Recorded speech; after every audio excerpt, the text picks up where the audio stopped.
la richesse du Congo, mais ils n'aiment pas le Congo. Faisons attention à qui nous voulons céder la maison Congo. Toujours sur BTV3.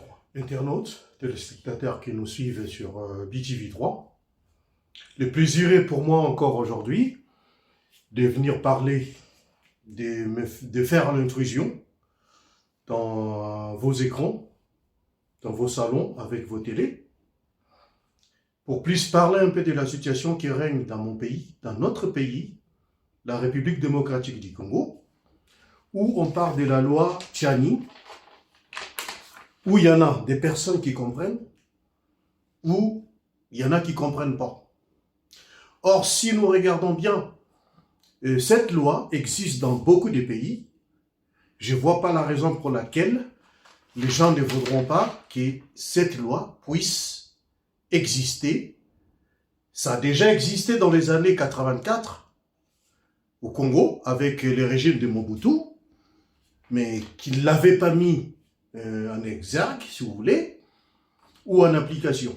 Donc c'est une loi qui a été votée, il y a de cela des lustres, mais cette loi n'a jamais été mise en valeur, ou cette loi n'a jamais été promulguée. Mais aujourd'hui, je voudrais faire une petite analyse avec vous, mes chers compatriotes, pour vous dire que cette loi, qu'aujourd'hui beaucoup de Congolais, soit par le fanatisme, soit par la cupidité, par la mangeoire, ils cherchent, ils font tout pour que cette loi de notre cher compatriote Tchani, et je vous ferai comprendre aussi d'où il a tiré l'idée de cette loi. Mais apparemment, il y a beaucoup de Congolais, ce n'est pas la majorité, mais il y a une poignée de Congolais qui ne veulent pas que cette loi puisse passer.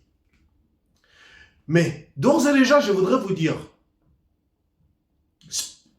si nous lisons la parole de Dieu, nous verrons qu'il y a beaucoup de lois dans beaucoup de constitutions sont tirées de la Bible.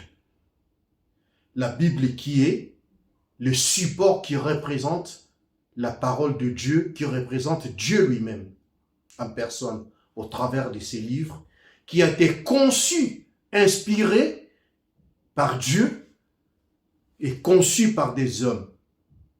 C'est pour cela, moi, personnellement, j'aime bien dire Dieu dit, par rapport à beaucoup de serviteurs de Dieu qui disent la Bible est dit. Parce que quand on commence à dire la Bible est dit, vraiment, on défait tout.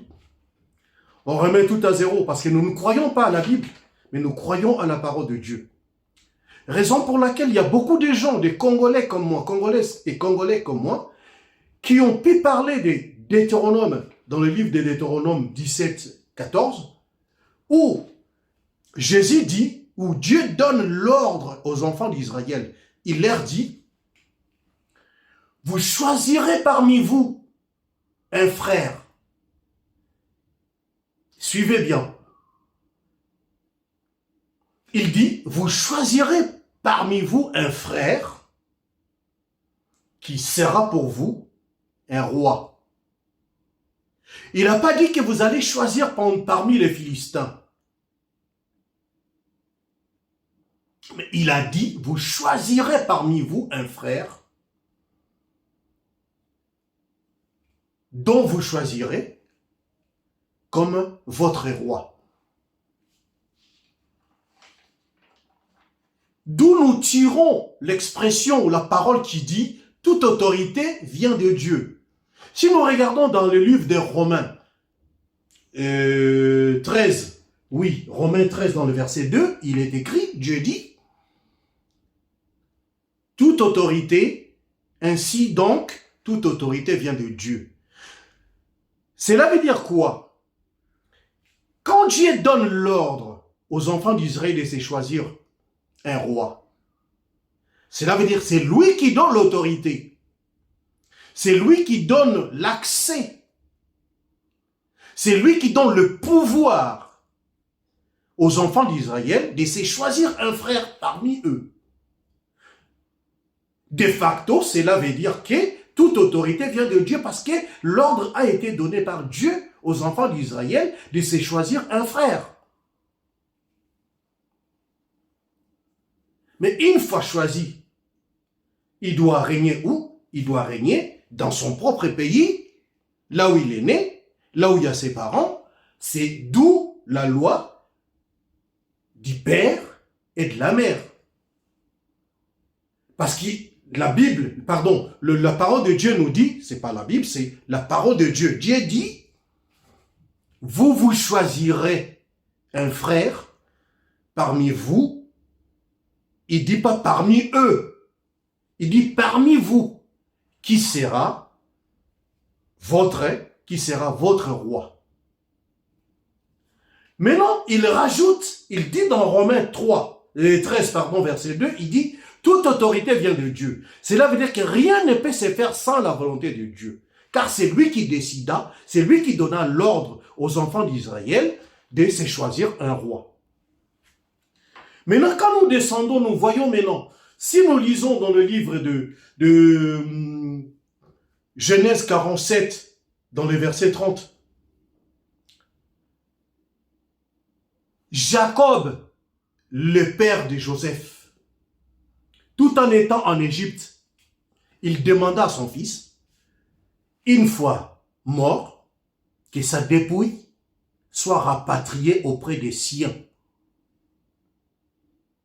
Ça, c'est dans 47 Genèse, dans le livre de Genèse 47, dans le verset 30, Jacob demanda, Dieu dit que Jacob demanda à Joseph, son fils, de ramener, une fois mort, de ramener sa dépouille en Égypte. Pardon, en Israël, auprès des siens. Mais non, si nous regardons encore dans ça c'était dans le livre de Genèse 47, 30, oui, c'est ce que je disais. Mais maintenant, si nous regardons dans le livre de Genèse 50, 25, maintenant c'est le tour de Joseph. Joseph qui fit étranger, mais premier ministre en Israël, en Égypte. Joseph, il est étranger. Nous connaissons l'histoire de Joseph, il passa partout, il a été vendu par ses frères, tout ça, on le retrouva dans une fosse, ou dans un trou. Tac, il arriva, il atterrit dans la maison de Potiphar, vendu, et arriva chez Pharaon en Égypte. Nous connaissons l'histoire de Joseph. On ne va pas le répéter, mon émission ne tient pas à cela. Mais non, Joseph qui a été vendu, Joseph qui atterrit en Égypte et qui devint premier ministre en Égypte, étant étranger. Ok, jusque-là, il n'y a aucun souci, tout est bon, tout marche bien. Joseph, il arrive en Égypte, étranger, c'est lui qui vient d'Israël, vendu par ses frères, atterrit chez Potiphar et il arrive chez Pharaon. En Égypte, il est choisi, on l'a vu son expertise, qu'est-ce qu'il sait faire, son expérience et tout, on voit qu'il connaissait la matière, il devient premier ministre en Égypte. Jusque-là, il n'y a aucun souci.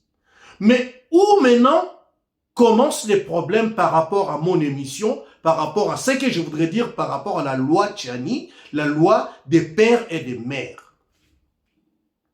Parce que celui qui n'est pas père, des pères et des mères d'un pays quelconque, il n'aura pas tout son cœur dans l'exercice de son pouvoir. Il aura l'amour de son pays d'origine, il aura aussi l'amour de son pays d'adoption. Cela veut dire que là, il y aura un problème. Il y aura maintenant des problèmes endogènes, il y aura des problèmes endogènes et exogènes. Cela veut dire qu'il y aura une influence endogène de l'intérieur, comme il y aura aussi une expérience exogène qui viendra de l'extérieur. C'est-à-dire, de son pays, il y aura aussi des influenceurs ou il y aura des influences qui viendront parce qu'en ce moment-là, il est partagé par rapport à deux pays. Du fait de sa nationalité, de son origine. Maintenant, les problèmes, je disais, devenir Premier ministre en Égypte, c'est pas ça le problème. Le problème, c'est quoi maintenant? Là où l'homme est partagé. Je vous ai dit, il y aura maintenant des actions ou des influences endogènes qui signifie de l'intérieur, comme il y aura aussi des influences exogènes de l'extérieur qui viendront de l'extérieur. Maintenant, qu'est-ce qui arrive? Jacob, il a bien vu l'exemple de son père qui lui avait demandé, une fois mort, que sa dépouille, son corps, soit ramené auprès des siens. Cela veut dire que Jacob n'a pas voulu que son corps, une fois mort, sa dépouille, soit enterré en Égypte. Maintenant, nous descendons, nous voyons dans les livres des psaumes, de Genèse, toujours 50, dans le verset 25, Dieu dit, Jacob gira auprès de ses frères, tout en étant à son vivant et premier ministre d'Égypte. Il dit à ses frères, il leur gira. Il leur dit, à ma mort, je voudrais que mes os soient ramenés loin d'ici. Ça c'est Genèse 50, dans le verset 25. Il dit bien que je ne voudrais pas que mes os, à ma mort, ma dépouille reste ici. Ma dépouille doit être éloignée d'ici. D'ici, c'est quoi? Qu'est-ce que signifie d'ici? D'ici, cela veut dire là où il était, là où il est premier ministre. Il ne voudrait pas que son corps reste ici ou là où il était, présentement, à cet instant-là, là où il était en Égypte, mais lui, sa volonté est que, et il les gira. Vous savez, quand Dieu gire, il est arrivé des moments où Dieu a giré, il a dit, je jure que mon peuple sera ça, mon peuple sera ceci. Cela se fera parce que Dieu lui-même, c'est Dieu qui jure. Et quand Dieu jure, ça devient vraiment pressant, ça devient urgent. Il faut que cela soit fait selon la volonté de Dieu ou selon la volonté de la personne. C'est comme quand quelqu'un a son vivant, il fait un testament. Il dit après ma mort, il y aura ceci, il y aura ça, il y aura ça, il y aura ceci. Donc ce testament-là ne pourra prendre effet ou on ne peut prendre acte de cet effet à la mort de cette personne-là. Comme Jésus-Christ, il y avait un testament pour Jésus-Christ. Mais ça ne pouvait prendre effet qu'à la mort. Étant donné que Jésus-Christ était encore vivant, ce testament-là ne pouvait pas avoir son effectivité. Donc l'effectivité d'un testament vient quand la personne meurt. On peut être héritier de quelque chose. On a hérité de quelque chose de son père. Mais ça ne peut pas, vous ne pouvez pas profiter de cet héritage du fait que le papa n'est pas encore mort. Mais quand le papa meurt, c'est en ce moment-là, s'il y avait des notaires, il y avait des huissiers, c'est en ce moment-là que ce testament prendra effet. C'est la même chose avec Joseph, qui fut premier ministre en Égypte. Joseph, il dit, à ma mort, il faudra que ma dépouille puisse s'éloigner d'ici. Il jura à ses frères, il leur dit, jurez-moi que vous amènerez mes os ou ma dépouille loin d'ici. Eh oui, c'est ce qu'il fit faire. Parce que nous voyons dans le livre d'Exode, dans le verset 19, Moïse prit avec lui c'est bien stipulé. Moïse, Dieu dit, Moïse prit avec lui les os ou la dépouille de Joseph et l'amena vers les siens et là où il a été enterré à Sichem, en Israël, bien sûr.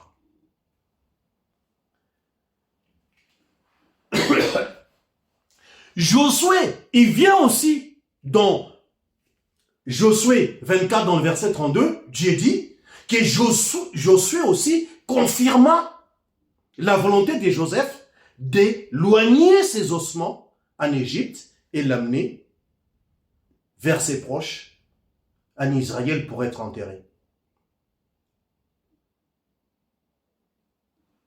Chers compatriotes, chers Congolais et Congolaises, vous voyez aujourd'hui les fêtes, l'obligation. Mais pourquoi Joseph, nous devons nous poser maintenant la question, pourquoi Joseph a-t-il agi ainsi? Mais c'est très simple à comprendre. Étant donné qu'il n'était pas égyptien, il était israélite, il n'accepterait jamais qu'il soit enterré dans un pays autre que les siens. D'où sa décision. Parce qu'il avait un penchant en Israël et un petit penchant dans les si nous prenons dans les 80 ou dans les 100%, je crois que Joseph, il avait, je prendrais une fourchette, admettons, de 80 ou 70% d'Israélites et 30% égyptiens, qu'il ne l'était vraiment pas. Raison pour laquelle, à la fin, quand il est mort, on exécuta sa volonté, il fut enterré à Sichem. Mais non, nous allons voir dans le livre de 1 Corinthiens 11, dans le verset 14. Dieu dit, est-ce même la nature ne vous enseigne pas? Est-ce que la nature, ce que nous voyons de visu, ne nous enseigne-t-elle pas? Parce que si nous descendons encore, nous regardons dans le livre d'Ésaïe 5, dans le verset 20, Dieu dit, malheur à ceux qui confondent les biens pour les mal et les mal pour les biens. Il y en a beaucoup de gens qui confondent, qui ne savent pas, qui confondent, qui font les mal en pensant qu'ils sont en train de faire du bien. Ou en faisant du bien, croyant qu'ils étaient en train de faire du mal. Selon eux dans la tête. Cela veut dire quoi? Il y a beaucoup de Congolais qui pensent les biens que Katumbi peut être président ou un étranger peut être président du Congo. Entre guillemets, ils sont en train de croire que c'est du bien. Tout en le faisant mal. Parce que nous avons vu l'exemple frappant, Joseph qui est premier ministre en Israël, qui décida, qui donna l'ordre, qui intima, qui jura auprès de ses frères de les ramener loin d'ici. Loin de quoi? Ici c'est quoi? Loin d'Égypte. Il faut qu'ils soient enterrés en dehors de l'Égypte. Parce qu'il se sentait, il savait qu'il n'était pas égyptien. C'est la même chose. Si nous choisissons au Congo, est-ce que, quand j'ai dit, quand le livre de 1 Corinthiens 11, 14 nous dit, est-ce que la nature ne vous enseigne pas? Est-ce que le passage au pouvoir de Kabila ne nous a pas enseigné? Le Terminator nous a dit qu'il n'était pas congolais. Les Congolais n'ont pas cru. C'est là où je reviens à Ésaïe 5, verset 20. Ils ont pensé que Kabila, donc les biens pour les mal pour les biens. Le Terminator, il était agent de renseignement. Ne nous a-t-il pas informé que l'autre, que Kabila, il n'était pas congolais, fabriqué par les Katangais, avec, entre guillemets, soi-disant jumelle, mais qui était plutôt sa tante, née dans deux villes différentes, j'ai jamais vu. Je me suis même posé la question que cette maman-là, elle était vraiment super. Elle était la championne des mamans. Elle pouvait faire un enfant ici, elle prend l'avion vite fait, tac, elle va faire encore un autre enfant dans une autre ville. À Fizi et au Aboura. C'est long. Les Congolais n'ont jamais cru. Aujourd'hui, nous sommes en train de nous défoncer entre nous les Congolais. C'est vrai, je ne suis pas tshisekedi, jamais. Je ne fais même pas partie de l'IDPS. Et des fois, je suis trop critique envers lui.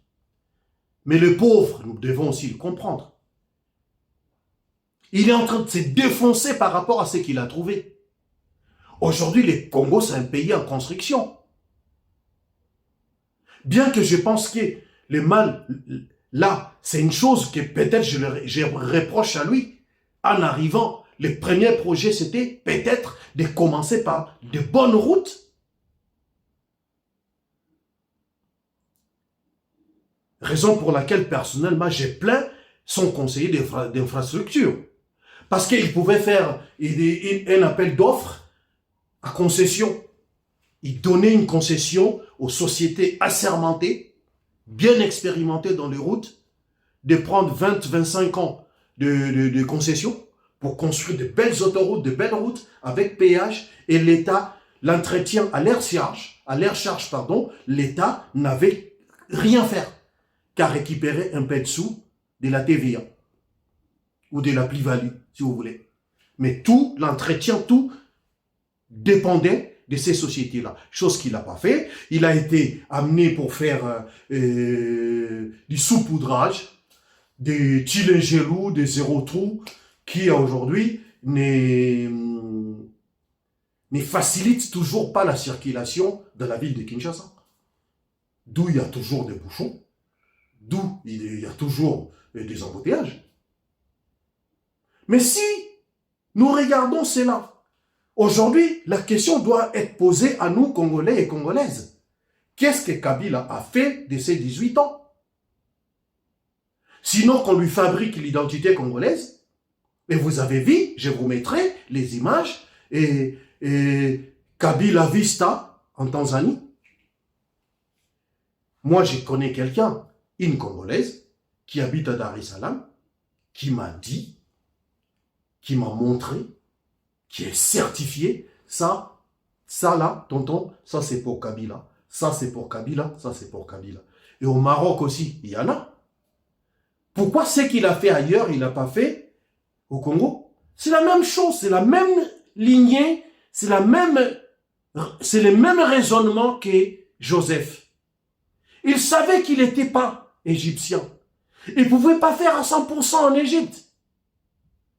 S'il fallait faire, il les ferait à 50% ou à 60%. D'autres, il les ferait chez lui. Parce que c'est ça la règle de la vie. L'humain, il est taillé comme ça. C'est comme ça que l'humain, il est confectionné. En disant que, est-ce que la nature ne nous enseigne pas? Nous avons vu. Je vous ai donné le premier exemple qui est celui de Joseph. Étant étranger, il a fini sa vie. Il a dit, il a décidé les jours où je mourrai, je rentrerai chez moi. Je ne serai pas enterré ici. Je vais vous donner encore un deuxième exemple. Au Pérou, ils avaient un président qui se nommait Alberto Fujimori. Alberto Fujimori était président du Pérou, né à Lima, mais d'origine japonaise. Beaucoup peut-être connaissent l'histoire. Mais Alberto Fujimori, président péruvien, origine japonaise. Il a dirigé de 90 à 2000. Mais quand il a commencé à avoir une turpitude avec la justice péruvienne, par rapport à la gabegie, par rapport à la corruption, la conquisition, les antivaleurs, il est arrivé même à nommer, ça se fait partout, ça ce n'est un secret des polichinelles, ça se fait partout, tout président qui arrive, il embauche, il met ces gens de confiance. Partout, ça se fait. Même en France, même partout aux États-Unis, ça se fait. Là, on n'a pas à faire des reproches à quelqu'un, à tel président, à tel, parce que c'est monnaie courante, c'est ce qui s'est fait. On peut bel et bien parler de la démocratie, mais ce sont des choses qui s'est fait. Alberto Fujimori a nommé son beau-frère ambassadeur où? Au Japon. L'ambassadeur du Japon, du Pérou, au Japon, c'était le beau-frère d'Alberto Fujimori. Il s'est séparé avec sa femme à un moment donné. Qu'est-ce qui s'est passé? Sa fille Kiko Fujimori, a été choisie comme First Lady. First Lady, donc la première dame. Elle n'était pas la femme de son père, elle était la fille de son père. Mais elle est devenue la First Lady. Elle a commencé à accompagner son père partout dans le voyage. Je vous mettrai quelques images, quelques photos de déplacement de Fujimori, même chez lui, dans son pays d'origine au Japon. Maintenant, une fois qu'il avait des turpitudes, au Pérou, il a été traqué par la police. Qu'est-ce qui s'est passé? Il a pris la poudre d'escampette. La poudre d'escampette. Il s'est retrouvé au Japon. Bien accueilli avec fanfare, comme un président du Pérou qui vient, mais qui est rentré. C'est comme s'il rentrait en exil dans son propre pays. Il a été accueilli et protégé jusqu'à aujourd'hui. Et, arrivé au Japon, il a exhibé son passeport japonais, comme quoi vous ne pouvez pas m'arrêter parce que je suis citoyen japonais. Vous voyez un peu l'importance de la loi Tchani au Congo? Même aux États-Unis, cette loi existe. Arnold Schwarzenegger, il a tout fait. Il a voulu briguer à la magistrature suprême. Mais il n'a pas pu le faire. Pourquoi? Il était étranger. Il est australien. Mais il a pu devenir quand même gouverneur. Bien travailler dans un pays, mais il ne faut pas toujours être président de la République. Cette fonction-là, ça doit être protégé. Tel que nous avons vu dans notre pays des chefs d'état-major rwandais, chefs d'état-major de la République démocratique du Congo. Combien des officiers rwandais infiltrés par Kabila? Là, ce sont des histoires récentes qui sont retournées. Ils se sont retournés contre... ils ont retourné leurs armes contre la République démocratique du Congo, qui était leur employeur, si nous le voulons bien. Ils sont répartis à la brousse ou à la forêt, rejoindre le M23, comme Rwandais. RDF. Combien d'officiers rwandais, Congolais, Rwandais, soi-disant, entre guillemets, qui sont morts au Congo, à la mort, on rapatrie leur corps au Rwanda, à Kigali. Est-ce que c'est une histoire récente où il y a beaucoup de Congolais qui connaissent?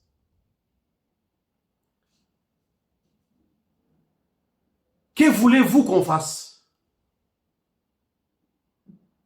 Pourquoi beaucoup de Congolais, vous voyez l'origine de la loi Tchani, elle est biblique, elle vient de la parole de Dieu. C'est la volonté de Dieu, c'est lui-même qui demande pour que ça soit fait ainsi. Donc ça part de là, ça descend, jusqu'à voir un premier ministre. Les exemples sont légion. Je me suis arrêté là quand j'étais en train de faire mes recherches. Je me suis arrêté à ces versets-là. Je me suis arrêté là. Mais il y en a d'autres. Si vous avez la Bible comme Thomson, vous allez voir, il y a beaucoup d'exemples dans la Bible Thomson. C'est beaucoup plus explicite. On peut voir tout ça, que réellement l'autorité vient de Dieu. Mais si Dieu dit que choisissez-vous, il ne dit pas allez choisir en Tanzanie, allez choisir au Rwanda. Il dit choisissez-vous, que les Rwandais choisissent leurs frères, que l'Ouganda choisisse, que les Congo démocratiques choisissent leur président ou leur roi parmi eux, parmi leurs frères. Pourquoi c'est si sorcier à nous Congolais de les comprendre? Nous sommes un peuple qui a, il y a des églises partout. Pourquoi nous voulons travestir la vérité de Dieu? Pourquoi nous voulons travestir cette parole? Nous voulons la changer. N'est-ce pas, dit-on, que la parole doit rester inspirée? La parole est là pour éduquer, enseigner et éduquer. Et doit rester intacte. Personne n'a le droit de changer la parole de Dieu, dire ce que lui pense selon son bon gré. Non, cela n'existait pas, niet. Alors, peuple congolais, je m'en excuserai encore une fois de plus d'être venu faire l'intrusion, dans vos maisons, dans vos portables et dans vos écrans de télé, comme on dit en lingala, dans vos etandoeke. Donc, merci de m'avoir suivi. Large partage pour que les gens comprennent l'importance, surtout par rapport à ce que nous vivons aujourd'hui.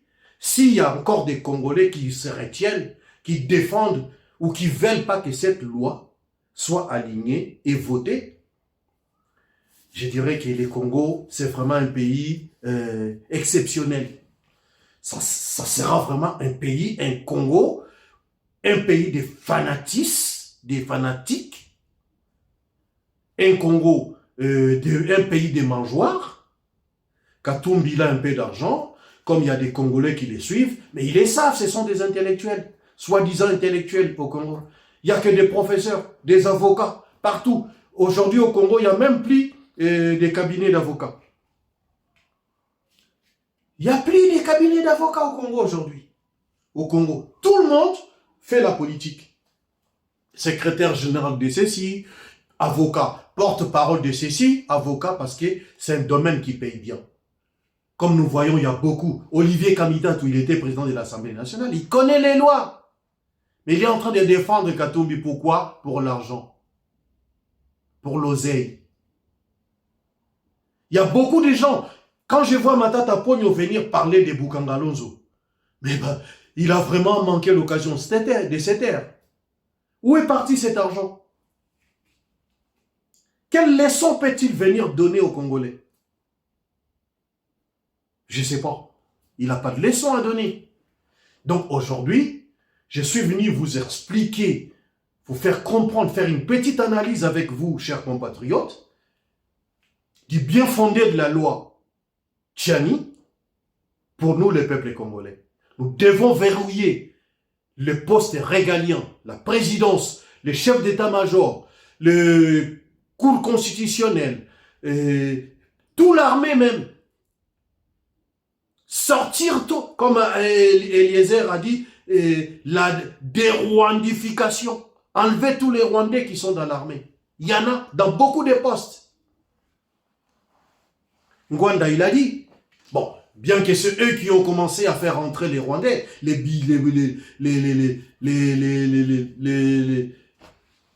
Bisengemani et autres, Bisengemani, Manao, Mani et les autres, les Roubaix-Rois, les machins, tout ça, ce sont eux qui ont commencé à les faire rentrer dans le pays.